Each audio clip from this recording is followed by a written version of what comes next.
Catus, Maximus here. This time doing a simple video talking about the truly beast size wood fasteners. There are brand names TimberLok and Spax, and that's tend to be what these are known as.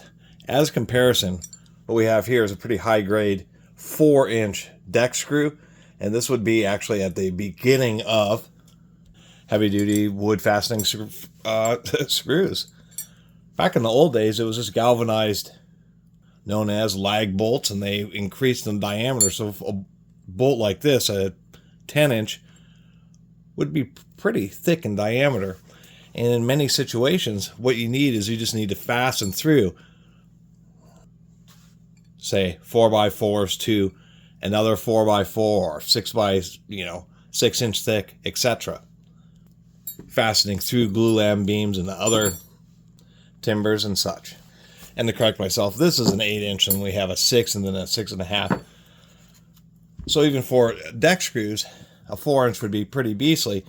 If you want to go through 4x4 material, 3.5 inches is already used up just in the width of material. So all of a sudden that becomes totally inadequate. So you might use a 6-inch screw. This would actually be optimal there because we'd pinch it. It would come almost all the way through, but not quite.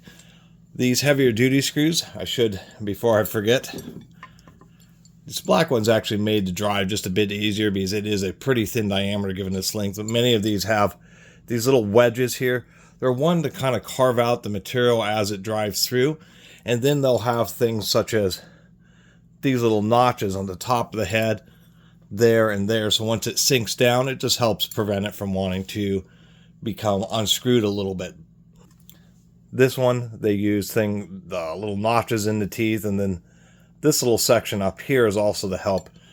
The wood will expand a little bit as you get the threads through, and then it will, or I should say, it will get pushed out of the way by the threads, and it'll contract back in and even attach to these little areas, and it's just to help secure the fastener.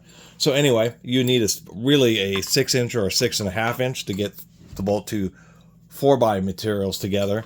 And if you're going even thicker, that's what the 8-inch for. Maybe you're connecting a 4, such as a 4x4 or 4x6 to a 6x10, and so they just continue to get larger. Larger ones tend to be galvanized just to save a little bit of money, but a lot of these TimberLoks, they're used in decks and a variety of places where you're just making more primary type connections. And the deal with these is versus lag bolts, they are cheaper, even though they can run a couple $3 a piece. They are cheaper than lag bolts. A lot of them, of course, are coated. We have galvanized and then various polymer coatings to prevent corrosion. And you just drive them in without having to pre-drill, which saves a lot of time and energy, and you just put in a few more of these fasteners. But I've had a few comments over the years, and even friends asking, about fastening thicker pieces of wood together, and this is exactly what you use. These gigantic screws. Now, another thing is, usually these are not driven with impacts, they're driven with heavy-duty drills.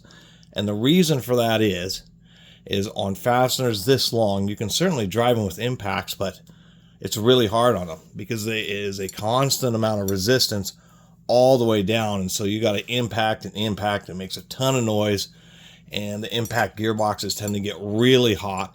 And impact speeds are fast when they're freewheeling, but when they're actually impacting, each impact is only moving the fastener a little bit at a time.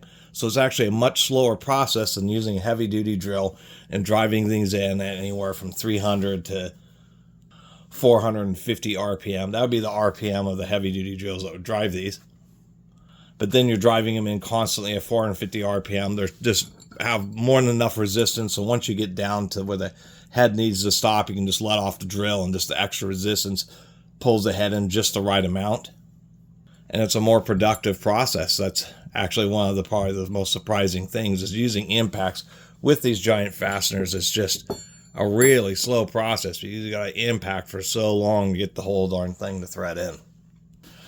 Not to say that they're particularly hard to drive, because of course the threads are only at the tip of the screw. It kind of expands the wood, and then the shank is just a little bit smaller to reduce the resistance. Of course, there are threads only on the tip, because the idea is for it to go through a piece of material, grab onto the material you're attaching to, and actually pull it in as it gets tight. So you only want to have threads in the secondary body, the easiest way of putting it.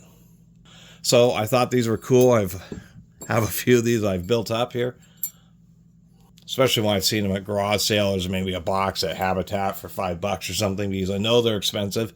And the few times when you really want a giant wood screw, it's nice to have them on hand.